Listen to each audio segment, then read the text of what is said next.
In part two of our review of spiritual developments in the Middle Ages of India, we'll discuss a very important early Vedantic philosopher who provided a way to think about reality that has exerted great influence over the ages. Written and produced by Thomas Tyseal, copyright Thomas Tyseal, unless otherwise noted. Prior to the Middle Ages, there had already developed several schools of philosophy in India. Taking a quick look at these will help set the context of what happened in the Middle Ages. In order of decreasing age distance from the present, these ancient philosophical schools are the Samkhya, the Mimamsa, the Nyaya, Vedanta, and the Tantric system. Several of these are easy to explain. Mimamsa defended the authority of the Vedas and ritual. The Nyaya developed formal logic and was focused on epistemology, the study of what is valid knowledge. Tantric Saiva Sakti considered Shiva, or the Devi, as the ultimate and only reality whose inherent power, Sakti, manifests the universe. We'll focus on Vedanta, which focuses on the Upanishads, the Bhagavad Gita, and the Brahma Sutra. Vedanta bloomed and became dominant during the Middle Ages and rose in opposition to the Samkhya system, which teaches that reality has two independent parts. Samkhya is generally considered the oldest philosophical school. Like many early schools of Indian philosophy, the general idea behind Samkhya probably arose out of a few passages in the Upanishads. The Svetasvatara Upanishad reads, "Two birds, inseparable companions, perched on the same tree. One eats the fruit, the other merely watches." And the Brihadaranyaka Upanishad, which reads, "He is the unseen seer, the unheard hearer, the unthought thinker, the unknown knower. There is no other seer but he, no other hearer but he, no other thinker but he, no other knower but he. This is yourself, the inner controller, the immortal."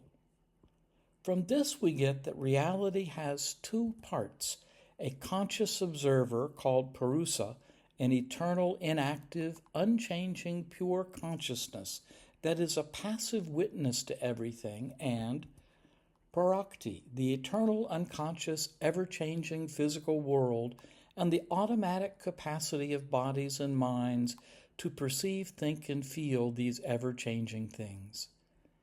Samkhya literature contained a metaphor that explains how one can get free from the eternal changes of Prakriti.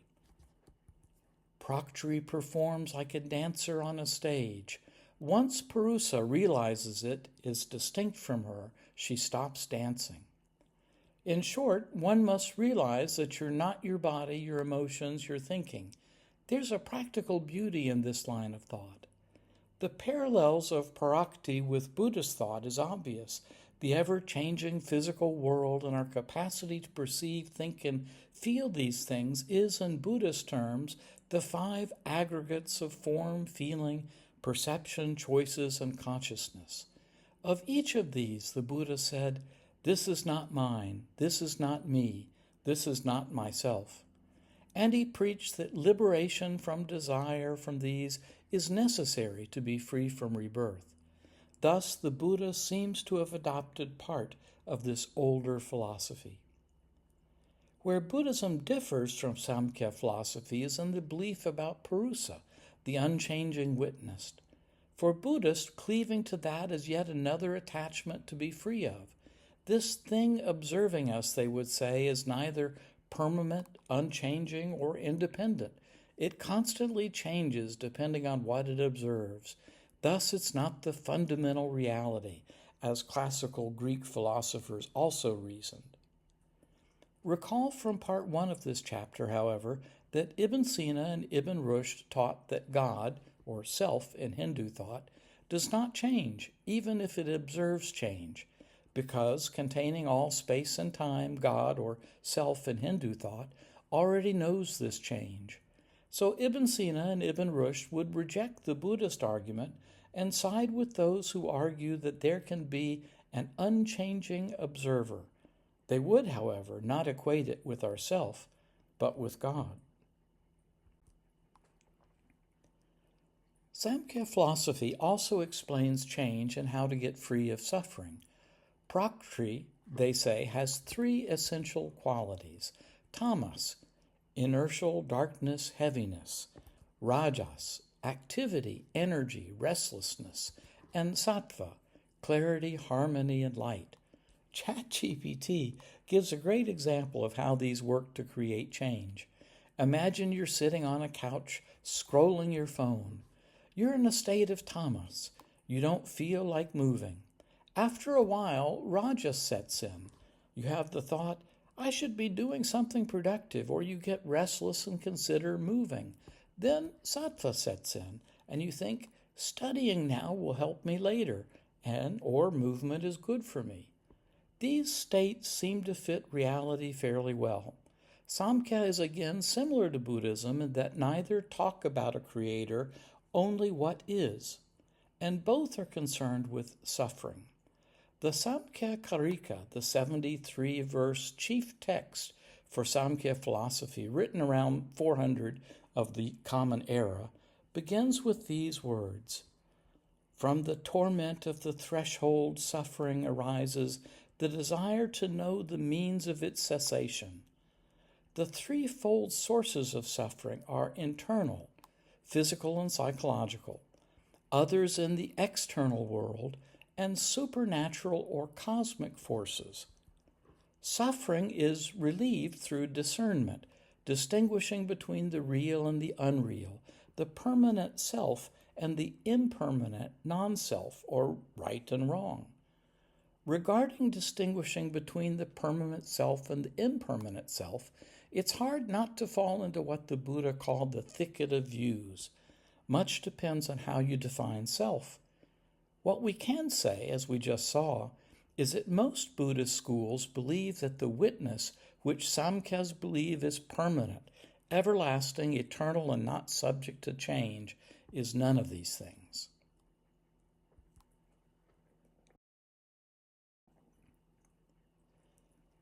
Opposing Samkhya philosophy and the other philosophic systems we've mentioned, as well as Buddhism and Jainism, was the sage Badarayana, the author of the extremely influential Brahma Sutras, also known as Vedanta Sutras, and the founder of the Vedanta school. He's hard to date, but somewhere around the time of Christ, give or take 200 years or so. Badarayana rejected the metaphysical dualism of Samkhya, pointing out that Prakriti, an inert first principle, cannot account for a universe which reflects purpose and intelligence. Philosophers and scientists today call this the hard problem of consciousness. Badarayana systemized the philosophical teachings of the Upanishads and provided the foundation which Middle-Age philosophers built upon. The most famous of these being Adi Shankaracharya, Shankara for short, Ramanuja, Madhvacharya, and Bhaskara. In Chapter 10, we noted in passing that Vedantic Hinduism contains at least 4 major schools of thought about the nature of God.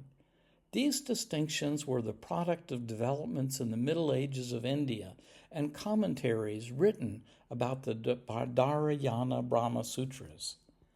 The writings of Shankara view Brahma as the sole reality and gave rise to Advaita Vedanta, the school of non-dualism.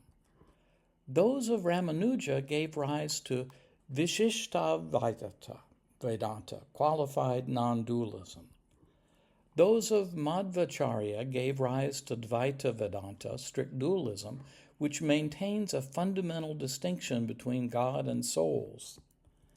Bhaskara's writings also gave us the Bheda Abheda, difference and non-difference Vedanta school, which teaches that the soul is both identical and distinct from Brahma.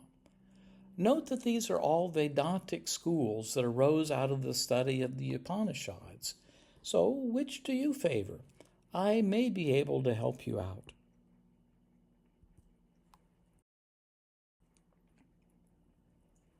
Vedanta, the philosophical movement that arose out of the study of the Upanishads, the Bhagavad Gita, and the Brahma Sutras, eventually became dominant in theological discourse during the Middle Ages, largely because it was based on Hindu scripture.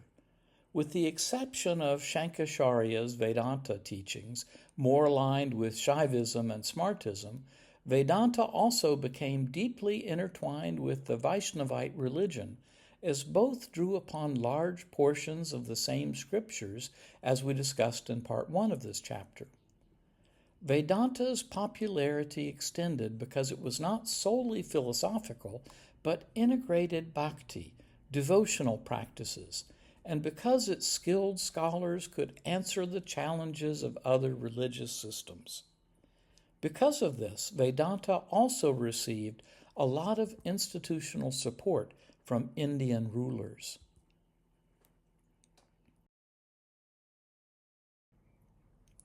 First, we'll consider Adi, that is, first, Shankara, also known as Adi Shankaracharya. Charya means teacher or guru. Shankara lived in the 8th century of the Common Era and was born in Kerala in South India to a family who practiced the Shaivite tradition. His name, Shankara, means one who brings good fortune or giver of bliss, which is also a name for Shiva. Followers of the Shaivite tradition often chant Jaya Jaya Shankara, Hara Hara Shankara, celebrating both Shiva and Adi Shankaracharya.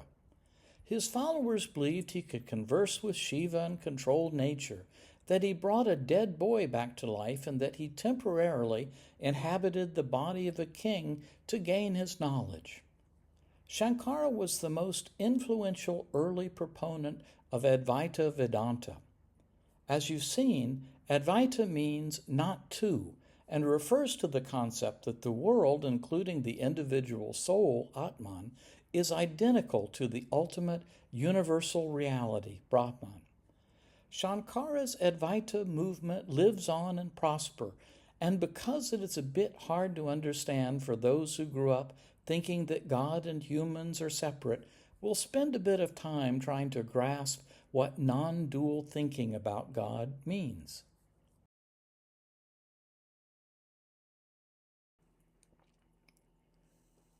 We'll begin with a verse from the Chandogya Upanishads that explains how from one existence many things have risen which populate our world of experience. It reads, Somya, meaning young man, before this world was manifest, there was only existence, one without a second. On this subject, some maintain that before this world was manifest, there was only non-existence, one without a second. Out of that non-existence, existence emerged. The father said, O Somya, what proof is there for this, that from nothing something has emerged? Rather, before this world came into being, O Somya, there was only existence, one without a second.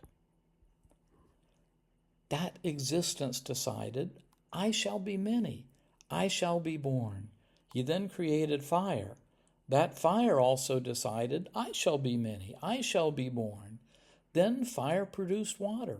That is why whenever or wherever a person mourns or perspires, he produces water. That water decided, I shall be many, I shall be born. That water then created food. That's why whenever and wherever there is rain, at once food grows in great abundance. It's from water that food is produced. Two things should stand out in this passage. One, the rejection of creation out of nothing, or to be more precise, out of non-existence. And two, that many things have been born out of one. Some see the worlds born out of as implying a separate existence once born. Shankara, however, argued that the language here is simply figurative. It only appears to us that things are separate from Brahman. Shankara explained using another verse from the Upanishad.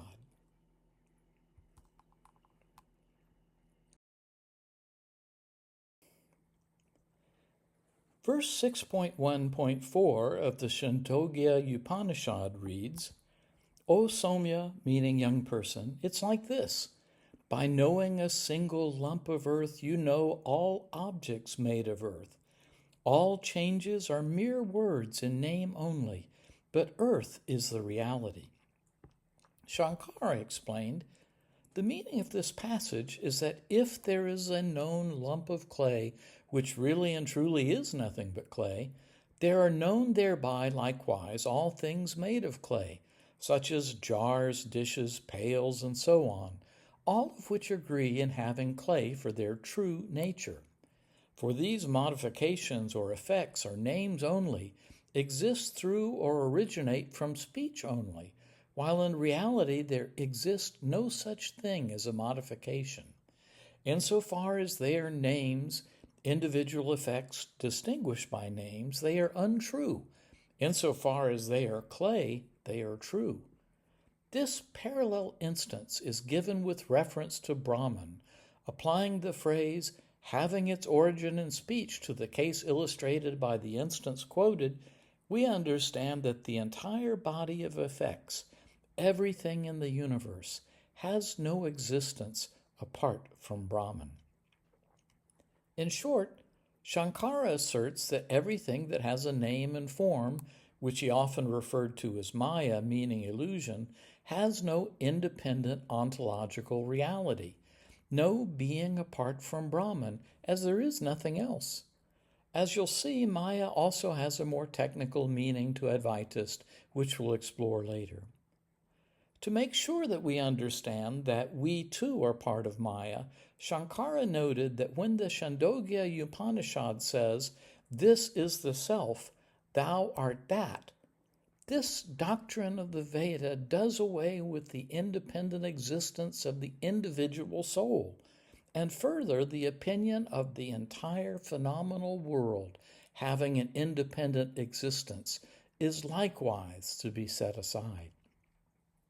If, then, everything is Brahman, there is no subject and separate object, no cause, God, and separate effect, creation, and thus no way to explain what caused this world of separate things to appear. All we can say is that everything is dependent on Brahman and is otherwise indefinable. To say more is to give our world an independent reality which conflicts with monism. We cannot even say that Brahman is omniscient, because this implies a knower and something known, which introduces a duality. Further, Shankara explained, having no form in its undifferentiated state, clay, like Brahman, is without separate attributes. Anything you think of to describe Brahman, besides Brahman itself, you have to say in Sanskrit, neti neti, not this, not that. As the Brihadaranyaka Upanishads prescribes, recall that ancient Greek, Christian, and Muslim philosophers also reasoned that the ultimate must be without attributes. In support of monism, we read from the Upanishads, being alone was this in the beginning, one without a second, and from which all beings are born, by which they live, into which they enter at death, know that to be Brahman. You can clearly see how these quotes support Shankara's heritage as a Shaivite. Recall that Shaivites consider Shiva, or Devi, the active creative energy and operative power of Lord Shiva, as the ultimate and only reality whose inherent power, Sakti, manifests the universe.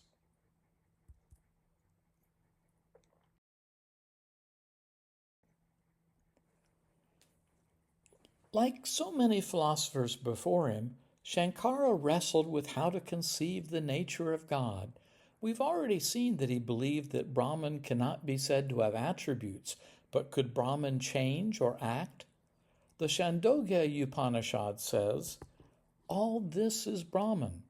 Everything comes from Brahman. Everything goes back to Brahman, and everything is sustained by Brahman.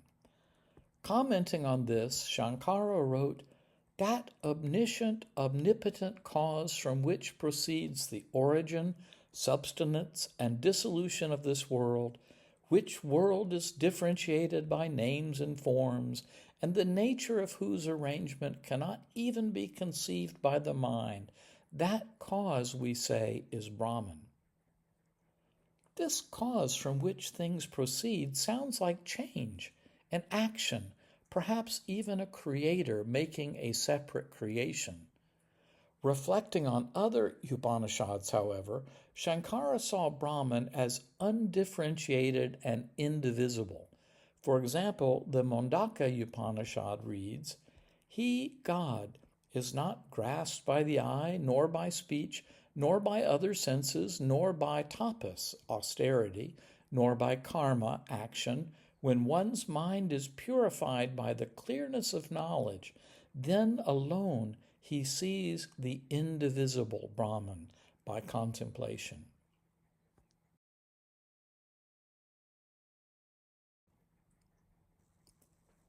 The question then arises, how can one reconcile the notion of an active Brahman with a changeless one?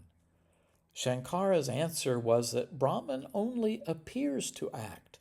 He wrote, "The difficulty is merely an apparent one, as we maintain that the alleged break into parts in Brahman's nature is a mere figment of nescience, ignorance. By a break of that nature, a thing is not really broken up into parts, not any more than the moon is really multiplied by appearing double to a person of defective vision."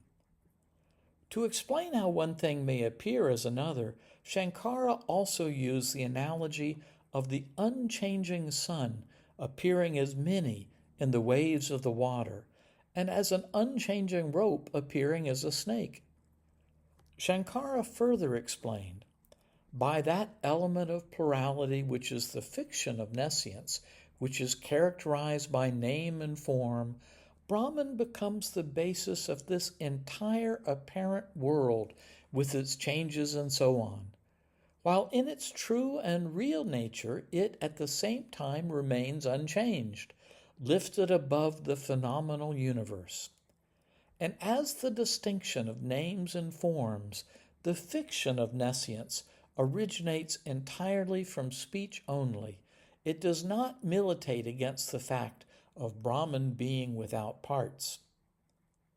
By saying Brahman becomes the basis of this entire apparent world, Shankara meant that Brahman is recognized as the underlying reality behind all appearances, not that he transforms into anything.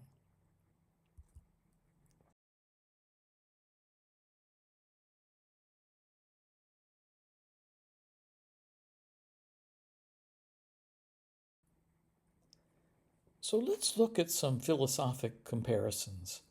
All of the philosophers shown here reason that God must be one, necessary, eternal, unchanging, meaning beyond being and non-being, and indivisible. Here's where they differed.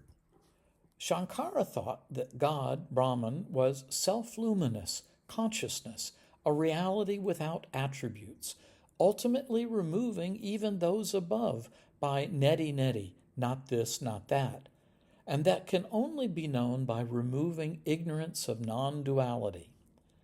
As an aside, it's really the Upanishads that gave us the earliest understanding of this apophatic theology, that we can only say what God is not. There are also traces of this thought in Lao Tzu, who said, "The Tao that can be spoken is not the eternal Tao." He also, however, reckoned it, for example, to a mother, water, and a valley. Shankara would not have done this. In the West, there are traces of negative theology in Parmenides and Philo of Alexandria, and certainly Maimonides. Parmenides, the pre-Socratic who lived maybe 1300 years before Shankara, referred to what we call Brahman or God as being or what is, and reasoned it a thinking being whose only attributes are those listed above and can only be known by logic, not senses. Plato, who lived in the Greek classical period of philosophy about 1200 years before Shankara, called what we call God the good, and he reasoned that the good's intellectual forms are used by the demiurge or craftsman to create the world.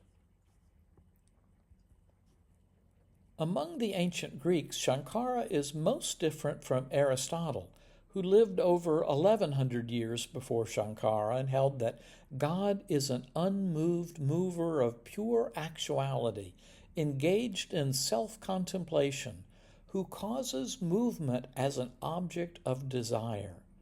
Shankara's Brahman is not an actor. Plotinus, who lived about 500 years before Shankara and was the founder of Neoplatism, is probably closest to Shankara's thinking. He reasoned that the one emanates without dividing and first creates nous, intellect, which knows the forms and which then creates through emanation. Ibn Sina lived about 200 years after Shankara and held that God is the all-knowing creator of pure intellect, outside of time, that is partially known by effects, not by essence, and from which the universe emanates. Maimonides lived about 400 years after Shankara and held that God is the all-knowing creator of pure intellect, who is known by effects like creation, not by essence, and that we can only say what God is not. For example, God is not ignorant. Aquinas lived about 450 years after Shankara and held that God is the all-knowing being creator of pure action, whose goodness, wisdom, mercy, and love we can participate in a limited way.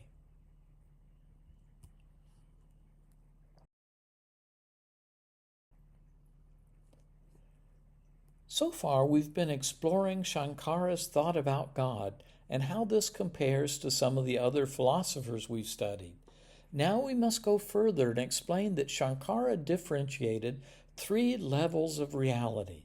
The ultimate reality, Brahman, shown here at right, the empirical reality we sense and experience together with all others, shown here in the middle, and the apparent reality shown at left, that is dreamlike and consists of our individual mental constructs.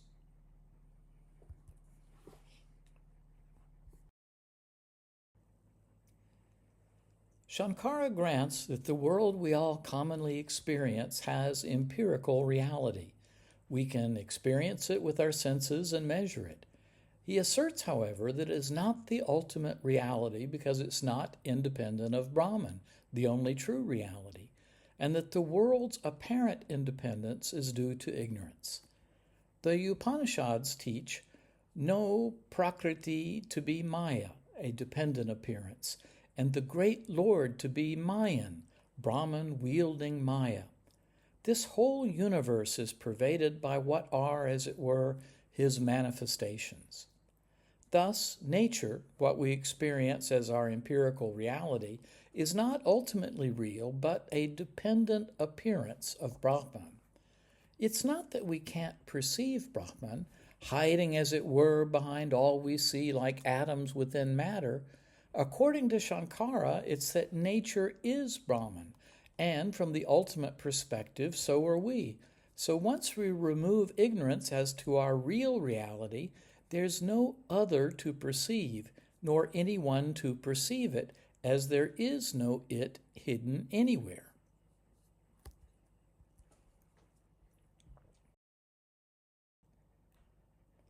Our empirical reality, then, is like a dream from which Shankara wants us to wake up. He wrote, "The entire complex of phenomenal existence is considered as true as long as the knowledge of Brahman being the self of all has not arisen, just as the phantoms of a dream are considered to be true until the sleeper wakes." Shankara called the mechanism by which we deceive ourselves into believing things are ultimately as they appear in the empirical world superimposition, which he defined as the apparent presentation in the form of remembrance to consciousness of something previously observed in some other thing. Shankara taught that when we experience the world, we do not encounter a ready-made division into subject and object. Rather, drawing on prior experience, we simultaneously impose distinctions such as shape, separateness, identity, and purpose, and thereby apprehend a unified object, for example, a chair, as if these features belong to it inherently. We take what is presented in perception and, guided by experience, impose a conceptual identification, thereby distinguishing it as a separate object. Both the structuring of sensory input and the identification of an object arise together in a single act of superimposition, in which remembered patterns are projected onto what is given. In this way, we experience a world as independent and differentiated, while failing to recognize that its apparent plurality veils the underlying non-dual reality of Brahman.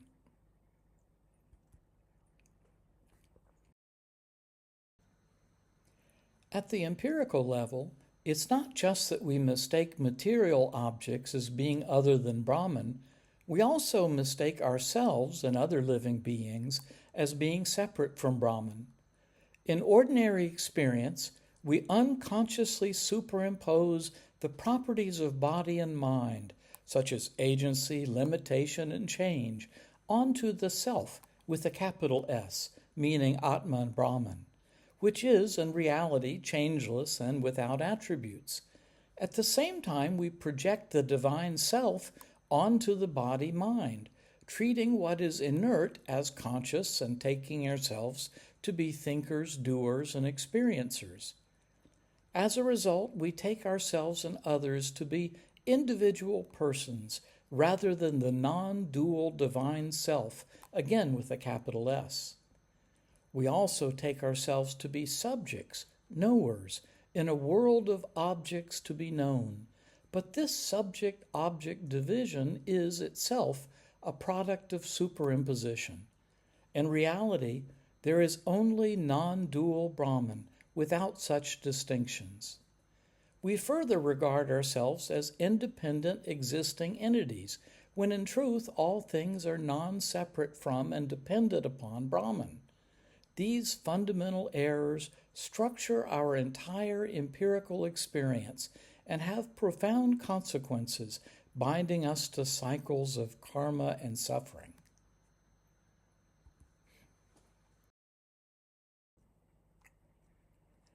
But why this empirical world at all, if it's not really real?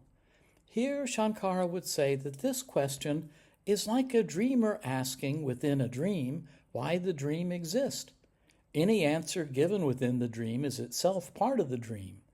Upon waking, both the question and the answer are seen to have no ultimate reality. According to Shankara, there is no purpose in what appears to us as creation. He reckoned the activity of God like that of princes who have no unfulfilled desires, but who through their nature simply enjoy their play. He wrote, analogously, the activity of the Lord also may be supposed to be mere sport, proceeding from his own nature, without reference to any purpose. Continuing, he said that for the Lord, the creation of the world is mere play, as his power is unlimited, and that we will not be able to discern purpose in it, as God needs nothing. Even here, when Shankara was speaking of the Lord creating by play or mere sport, these were just metaphors. Shankara's Brahman neither acts nor plays, but the words play and mere sport avoids the notion that Brahman has purpose in doing anything. What the Upanishads say Brahman is sat, meaning existence, as we see in the Chandogya Upanishads. Sit, meaning consciousness, as we see in the Aitreya Upanishad, and Ananda, meaning bliss, as we see in the Taittiriya Upanishad.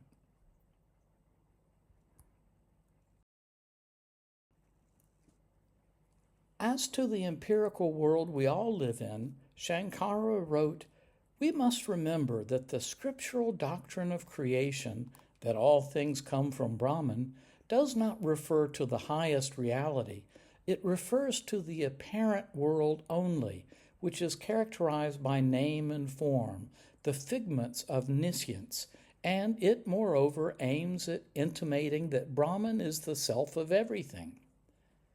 In short, the appearance of creation happens on our empirical level, and while it does not apply at the ultimate level, it does intimate, as we begin to remove ignorance, that Brahman is the ground in which all things exist.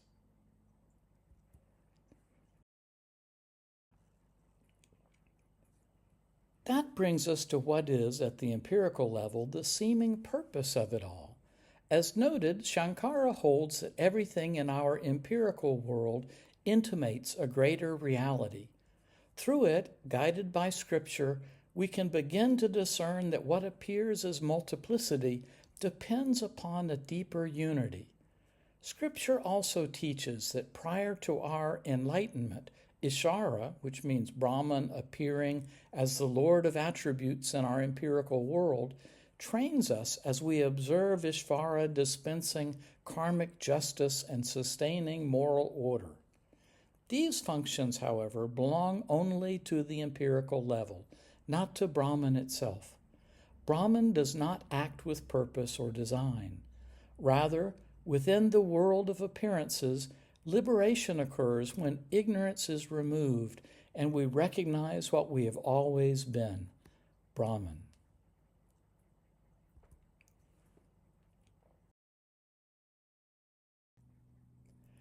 At Shankara's third level of reality, the level of individual illusory appearances, superimposition works in a relatively simple way.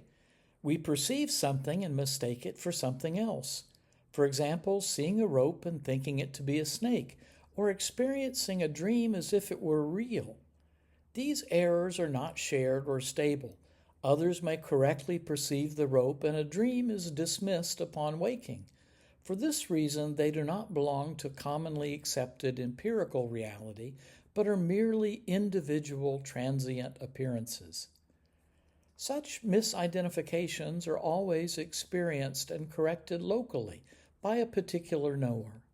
In that sense, even liberation, moksha, is described as the removal of ignorance in an individual locus, that is, jiva. However, the critical ignorance that must be removed is not of the same order as these simple perceptual errors. The fundamental ignorance is the superimposition of body, mind, and agency onto the divine self, an error that is universal among unenlightened beings and structures the entire empirical world. This ignorance is not corrected by ordinary perception, but is removed only through knowledge of the divine self. Where then is this self? Of course, to monist it is everywhere, but there's one place where Shankara thought we might, quote, see it most clearly.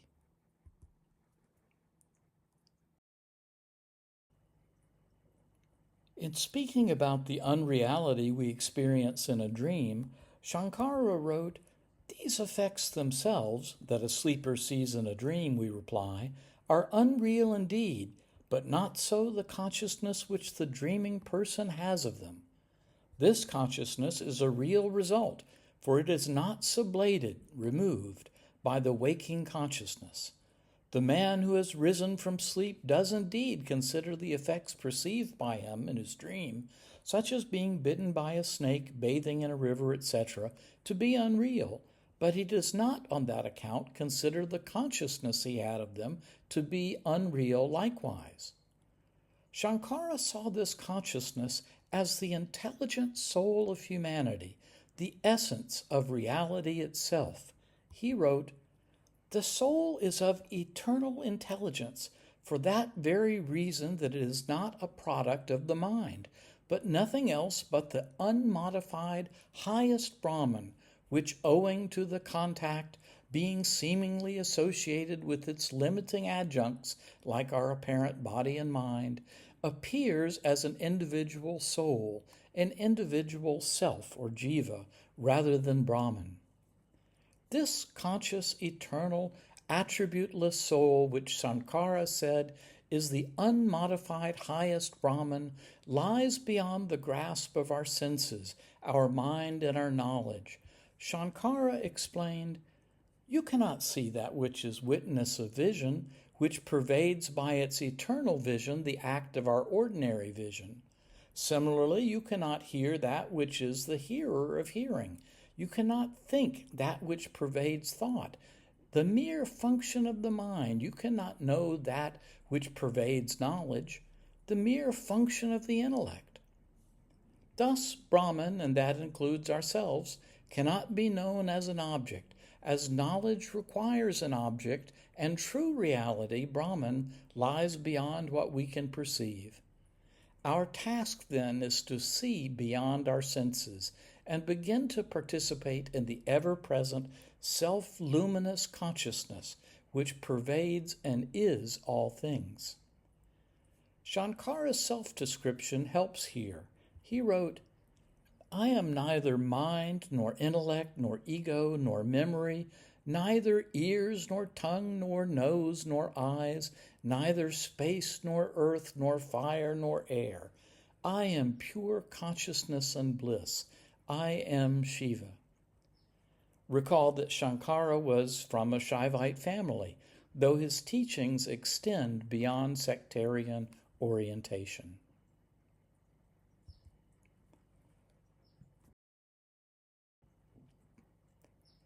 Let's explore Shankara's view of individual consciousness a bit more. The Mandukya Upanishad describes how the mantra Om, A-U-M, followed by silence, reflects 4 different states of consciousness: waking, dreaming, deep sleep, and then silence. The first is the state of wakefulness. The Upanishad makes plain that this state includes all the physical and mental mechanisms by which we are conscious of and experience external objects. Shankara noted that if we are not enlightened, our ignorance will make it appear that what we experience are different, separate, independent realities. Shankara does not view our waking state, however, as spiritually awakened.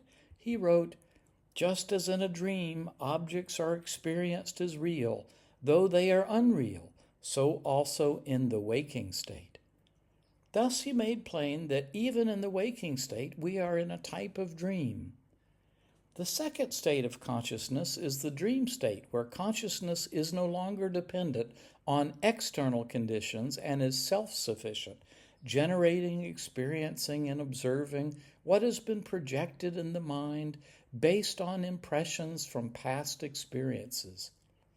As in the waking state, dream consciousness also employs various representations and tools to process the now non-physical, subtle objects it projects. The third state is more metaphysically interesting. This is the state of deep sleep, the home of what Shankara calls the knowing wise one, prajna.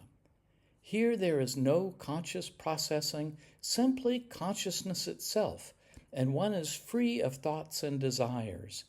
In this state, consciousness retains, however, knowledge of the previous states.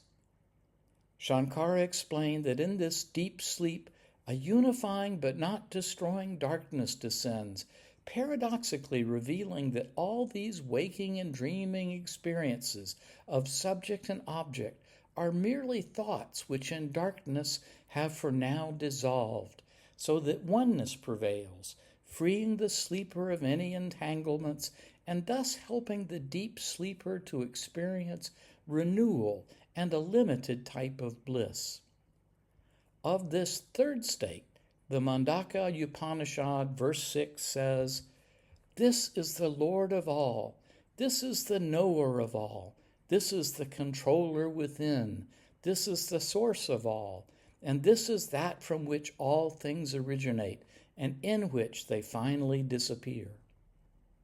Here in deep sleep we break through to experience Brahman, from which all things originate. You can see in this why Eastern religion pays so much attention to ridding oneself of thought in order to experience the divine peace and creativity of this state. Shankara explained that this Lord of all appears to us as the active principle of Brahman, who projects the universe through an unconscious power, Maya. As Shankara noted, the inner controller, that is, he alone entering into all, directs everything from within. Therefore, he is called the origin of all, because from him proceeds the universe, characterized by diversity, as described before.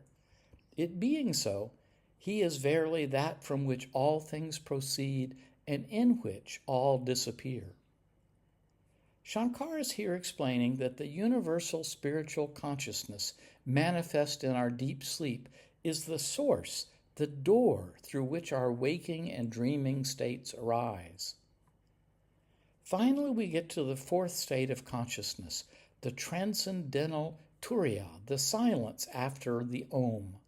Verse 7 of the Mudaka Upanishad explains, "It is unseen by any sense organ, not related to anything, incomprehensible by the mind, uninferable, unthinkable, indescribable, essentially of the nature of consciousness, constituting the self alone, negation of all phenomena, the peaceful, all bliss, and the non-dual.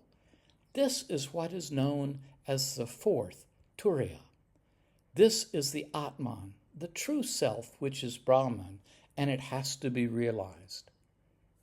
Shankara explained how this consciousness can be realized. He wrote that Turiya, the silence after the three previous states when chanted as Om, should be known by spotting that consciousness that never changes in the three states, namely waking, etc., and whose nature is that of a unitary self, or the phrase may signify that the knowledge of the one Atman alone is the means for realizing Turiya, and therefore Turiya is the essence of this consciousness or self or Atman. He explains that reaching this Turiya, silence, which is now Atman Brahman, is the cessation of illusion. It is ever peaceful, all bliss, beyond any duality, and is what we really are, as the Upanishadic expression goes, that thou art. This fourth state is the ever-present reality underlying the other three states. That's a very unique way of understanding reality.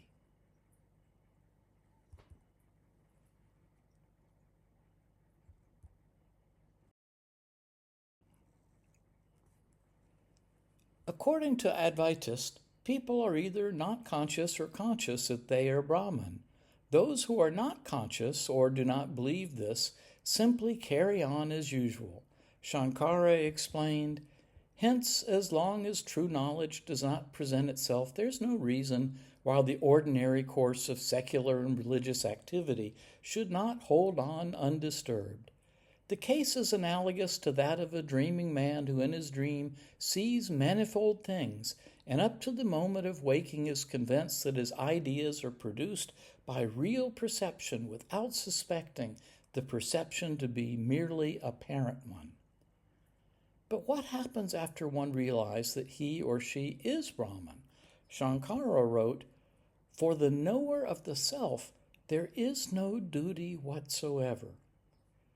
After realizing that one is Brahman, Shankara thinks you are no longer bound by injunctions because there is no I left to pursue selfish action.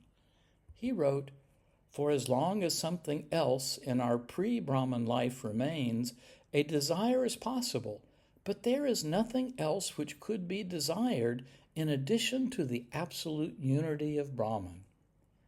Of course, one would still need to eat, drink, and find shelter, but the goal of life has been reached. One may continue to act mindfully, meditate, follow ethical norms, and teach, but these are just pleasant habits. The key thing is that one no longer acts with the sense that I am the agent."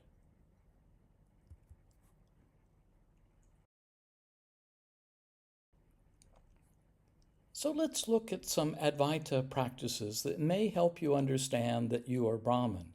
These may be things like read, study, and reflect on the meaning of the Upanishads, the Bhagavad Gita, and the Brahma Sutras. Think about how your changing body and mind cannot be your true identity. Practice neti neti. Reject the ideas that you are mind, body, or emotions. Practice being a witness, being awareness itself. Practice self-control and reduce attachment to sensory or ego-driven pursuits, and act without being attached to the results.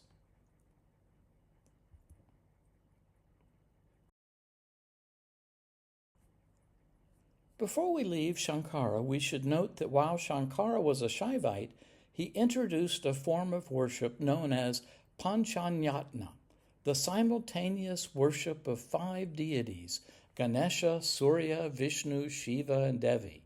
As we've seen before, Hindu scripture allows us to see all deities as different forms of Brahman. Shankara is often recognized as the founder of Smartism, which treats as equals the 5 deities we just listed as all forms of the formless reality Brahman. Smartism is a devotional practice aligned with Advaita, but not all Advaitists are Smartas. The Advaita movement has grown over the years, and especially in the 19th century, through the teachings of Ramakrishna Paramahansa and his chief disciple Vivekananda.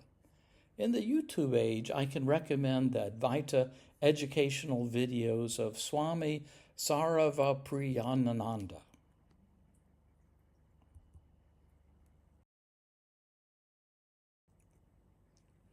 So what do you think about all this? Is the changing world only apparently real rather than ultimately real? Is Brahman the sole reality, with the world as a dependent appearance?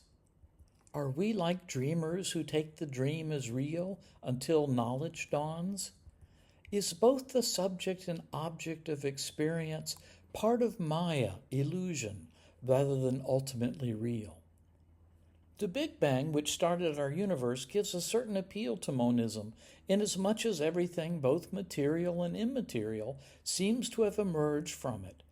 Quantum physics, with its idea that the entire universe is a single fundamental quantum state, also gives us reason to think more about monism, though it's likely a stretch to think that modern physicists would easily adopt Shankara's view that everything is God, unchanging and without attributes, that there is no subject and no object, no creator or creation, that God and our individual self are the same, and that our physical reality exists only as a creative power or illusion of God, hiding the true unity of existence from our senses. Next, we'll look briefly at the other schools of Vedantic thought. You may find that they make important differentiations.